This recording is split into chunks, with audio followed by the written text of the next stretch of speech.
Loyalty is defined as the quality of being loyal to someone or something, or a strong feeling of support or allegiance. Many times, however, loyalty cannot be defined. My definition is knowing who you are, what you want, and having a plan to get there. Staying true to who you are and your goals in life is as loyal as you can ever be. Never let someone change who you are, and always stay true to those around you. Loyalty to me is having allegiance to someone or something while also remaining faithful to them. Loyalty, you see, is a song that is played at the beginning of most sporting events that shows, your patriotism to your school. Each day, whether you acknowledge it or not, you choose to pledge your allegiance to something or many things.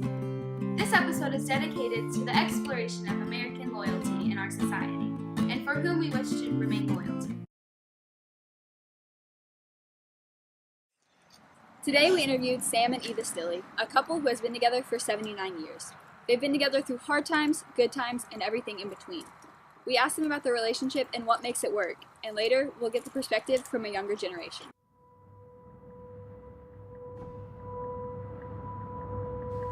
We've been together 79 years. We met up there at Freedom Church. It was altogether different back then than it is now. It's a two-way street. Do you guys remember your first date? Yeah, I do.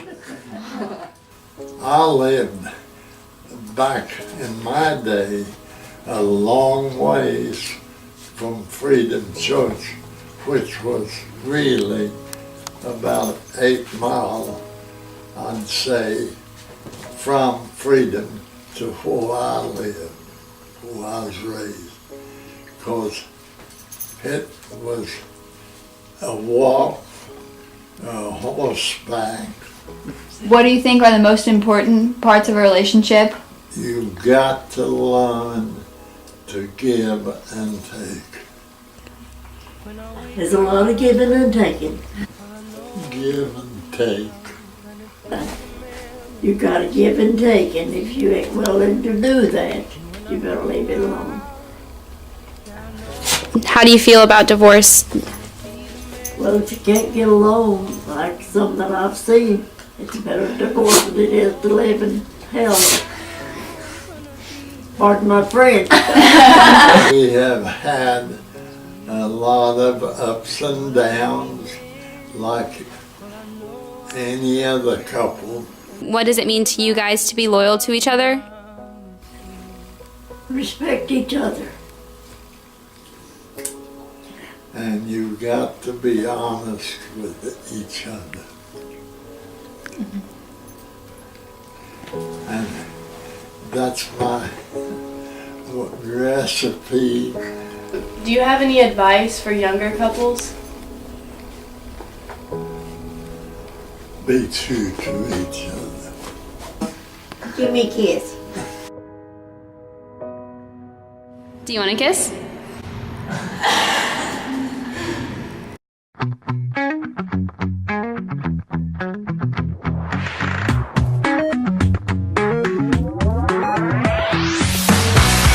After talking to a couple who has been together for such a long time, we decided to find out what some younger people thought of their relationships. Junior high is a place where young girls and boys face the most awkward times they will go through. Amongst bad haircuts, acne, and discovering both friendships and relationships, they value the innocence and realness of it all. To them, loyalty isn't even an option of having. It is simply something they continue to value. Are you guys friends? Yes. Yeah? We're best friends, actually. Have you ever thought being together? No? What do you think loyalty is? Whenever you stay true to somebody and you don't lie to them about stuff, and that you don't go around and say bad things about them. To be nice to somebody? Means like Someone who never betrays you? Loyalty is whenever you don't backstab somebody, or if you're in a relationship, you don't cheat on your girlfriend or boyfriend. Not to be like a fake friend, to be like keep their secrets, not spread rumors about them. Like standing by somebody when they need you, even in the worst times.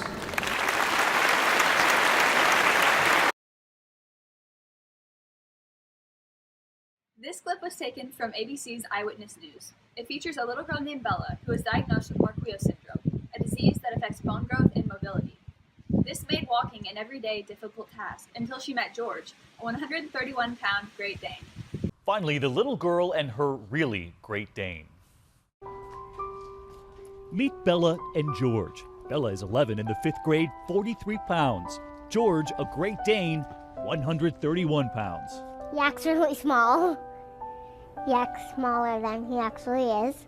Bella was diagnosed with Morquio syndrome when she was just 2.5, a rare genetic disease that attacks the bones. There is no cure. Before George, Bella couldn't walk on her own. She relied on crutches or a wheelchair. But this year, that all changed because Bella met George. The connection immediate. Since getting George, Bella has put away her crutches. He helps her get from class to class on her own. How you doing, Mel? Good. She gets to her desk, and he gets some sleep. When I had crutches, I couldn't walk at all, but now I can. Then it's off to gym as he guides her through those gym doors. Oh, he helps me walk. I lean on him like a crutch. Sledding last winter, and every night it's bedtime together before they do it all again. For our last act, we visited the Marion Department of Veterans Affairs to speak to veterans about their allegiance to the United States government and to the positions for which they served. We spoke with a nuclear weapons specialist, a nurse, and the director of the VA himself in order to gain an inside opinion as to what makes a man or a woman pledge their allegiance to the flag.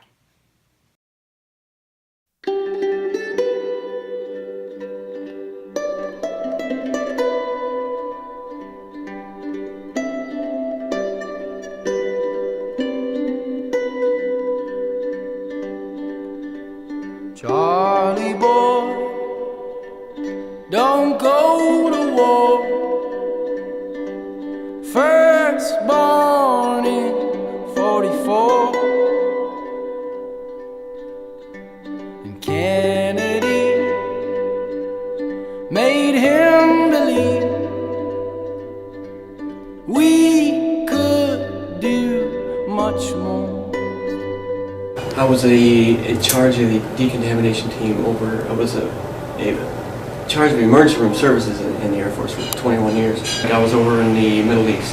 We were in charge of setting like a decontamination team for patients that would come in and go through like chemical warfare kind of stuff. If we weren't loyal for that team, we didn't get the team together. The patients wouldn't be processed right, they wouldn't get decontaminated right, so we had to loyally, everybody had their specific parts of the team.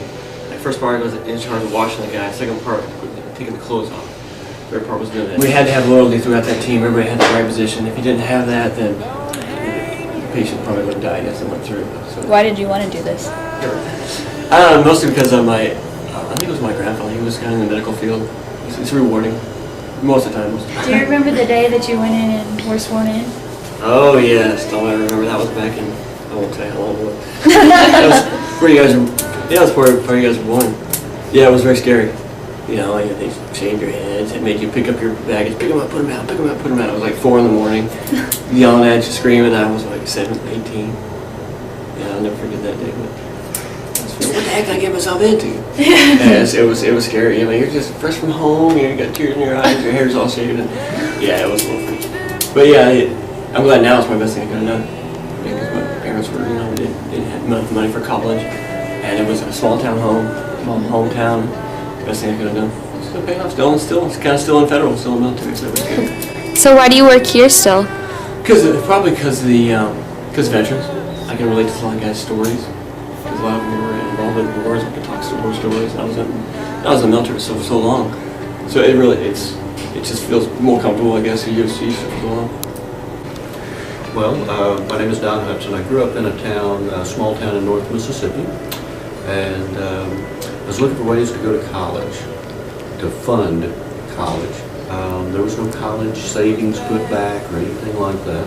I started exploring scholarship opportunities, and somebody recommended I apply for an Army ROTC scholarship. I said, well, that sounds good, so I tried it and was awarded the scholarship, which meant that they paid for my undergraduate degree, and when I graduated with my bachelor's degree, I owed the Army 4 years of my life at that point. I went into the Army as an officer, and I chose the Medical Service Corps because I wanted to get into medical administration. While I was in the Army, the Army also paid for my master's degree. So I just stayed, and I wound up spending 21 years in the Army. My first job after the Army was a Chief Executive Officer of a hospital in Tennessee, and then I later was the CEO of a hospital in Mississippi. And a few years ago, I decided to rejoin the federal sector and continue to serve veterans through acting as the director here at the VA Medical Center in Marion, Illinois. Is there anything that you want to say to people maybe looking to go into the Army? But yeah, it's a great life. It provides structure and discipline. There's lots of opportunities. Again, I have a master's degree, and the Army paid for both my bachelor's and my master's degree. So it affords you a lot of opportunities that you might not have otherwise in life. I signed up in 1987. I was a nuclear weapons specialist. Went in, I was stationed at Fort Lewis, Washington, airborne, a lot of the stuff, and then got transferred to Germany, where I was stationed right before Desert Storm. The post that I was on, we were getting some of the bombings and stuff like that, the car bombs and stuff like that. We were doing a lot of guard duty at that time during the winter, so we were walking in 4 to 6, 8 inches of snow over on this mountain out in the middle of nowhere. You know, we're more apt of getting bombed and stuff like that during those times. You know, so really taking care of our families and our friends and everybody around us, it really makes you kind of look at the things that are going on other than just being on the field. Then when you're on the war situation, it's a different picture you look at, because we're protecting the people in the United States, but you're not dealing with your friends and family around you. A lot of people don't really realize the things that a medical emergency personnel, our police department, what they actually deal with every day, especially with what's going on with the news, how the police are getting attacked and all that. So, you know, being a veteran, being out there protecting all the loved ones here in the United States, it's no different than the guys that are on the home front that are actually putting their lives up every day. You know, we're all veterans in one way or another. Anything that anybody can do to assist in the fight against crime, in the fight against you know, all the bad things that we got going on, is a veteran. You know, veterans are, you know, it's all in the way that you look at it. It's protecting everyone that we have. You know, being in the medical profession, I'm an RN. The enjoyment of taking care of my brothers and sisters of the military is a great honor. It's every day. The hours that we put in and stuff like that, it's very trying on our nerves and stuff, you know, because a lot of us, we do 12.5-hour shifts, and we do them 2, 3, 4 days in a row, and you're really tired and beat up.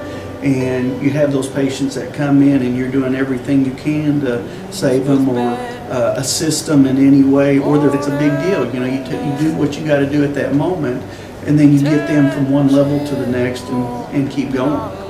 It makes you look at yourself, because a lot of people, they're always worried about me, me, me.